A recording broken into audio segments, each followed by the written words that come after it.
Assalamualaikum warahmatullahi wabarakatuh. Salam Om Swastiastu, Namo Buddhaya, salam kebajikan, dan salam sejahtera bagi kita semua. Yang terhormat Ibu Sahnas Desa Oktarina SSR, MAGR, dan PhD, selaku dosen pembimbing dan juga dosen mata kuliah statistika dan analisis data SE04. Di sini kami dari SE03 kelompok 3 akan memaparkan hasil proyek akhir kami yang berjudul Analisis Hubungan Persepsi Nudge Lingkungan dengan Perilaku Pro Lingkungan Mahasiswa PPKU di area CCR IPB University.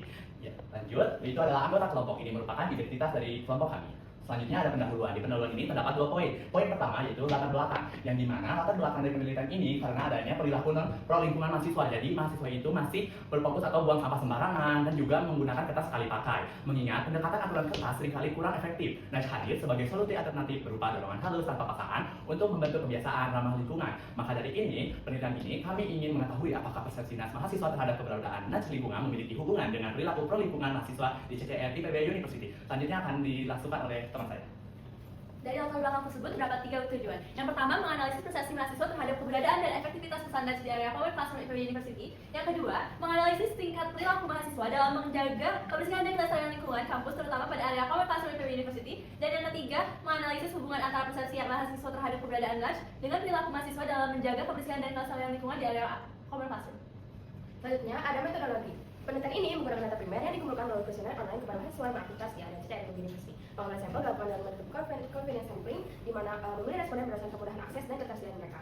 Selanjutnya, ada variabel yang digunakan. Variabel yang diteliti meliputi persepsi terhadap Nudge lingkungan dan perilaku pro lingkungan mahasiswa. Data dikumpulkan menggunakan skala Likert 4 tingkat dan dianalisis dengan statistik deskriptif, histogram, box plot, sketch plot, dan serta garis linear untuk melihat hubungan antara 2 variabel. Selanjutnya, ada bahan tambahan yang digunakan berupa kuesioner penelitian serta perangkat pendukung seperti laptop dan software seperti Microsoft Excel dan Google Spreadsheet. Data yang digunakan merupakan data primer yang diperoleh dari jawaban responden berupa skor rata-rata persepsi Nudge lingkungan seperti variabel X dan skor perilaku pro lingkungan mahasiswa sebagai variabel Y, yang kemudian diolah dan divisualisasi untuk mendukung analisis penelitian. Selanjutnya akan dijelaskan oleh rekan saya.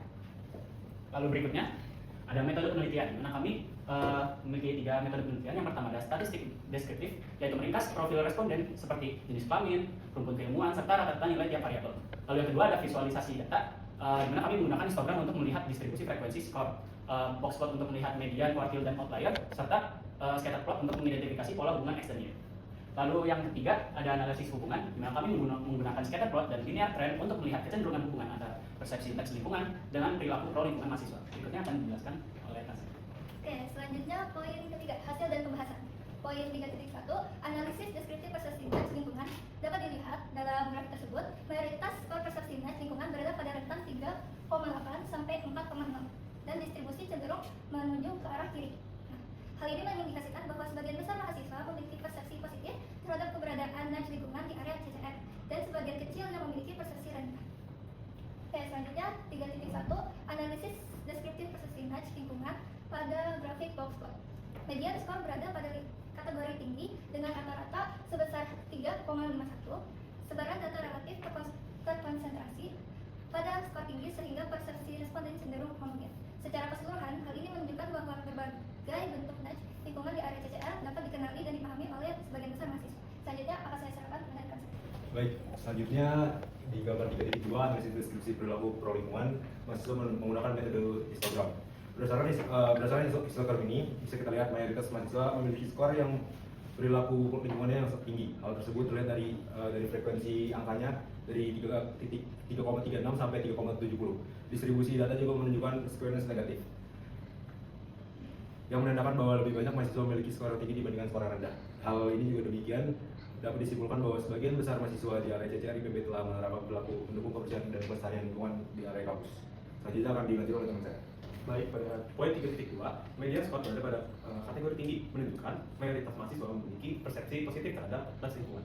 Sebaran data relatif berkonsentrasi pada skor tinggi sehingga persepsi responden cenderung homogen.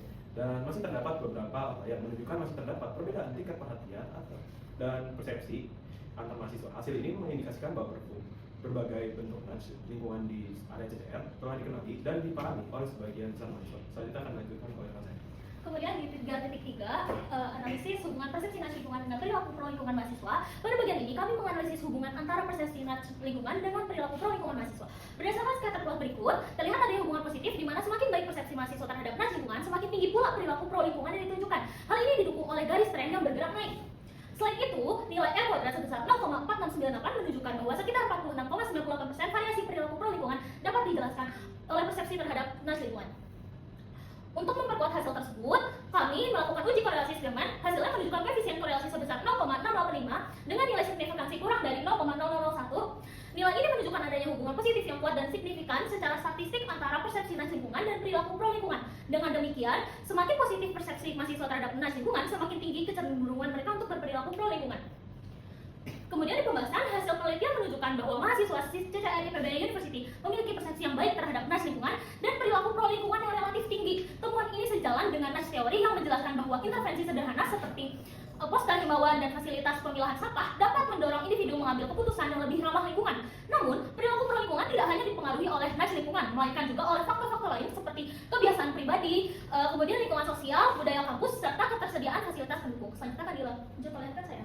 Baik, selanjutnya pendapat penutup. Dari penelitian ini dapat disimpulkan bahwa persepsi mahasiswa terhadap penerapan nudge itu tergolong baik, yang dikategorikan sejalan dengan tingkat perilaku pro lingkungan mereka pada kategori sedang hingga tinggi. Hubungan positif yang kuat antara kedua variabel ini ditunjukkan melalui persamaan regresi Y sama dengan 0,5627x plus 1,5269. Melalui nilai koefisien determinasi sebesar 46,98% dapat terbukti bahwa nudge dapat berkontribusi positif bermakna dalam mendorong kebiasaan ramah lingkungan. Namun terdapat sisa sekitar 53,02%, yaitu dipengaruhi oleh faktor-faktor lain di luar variabel penelitian ini. Selanjutnya akan dijelaskan oleh rekan saya.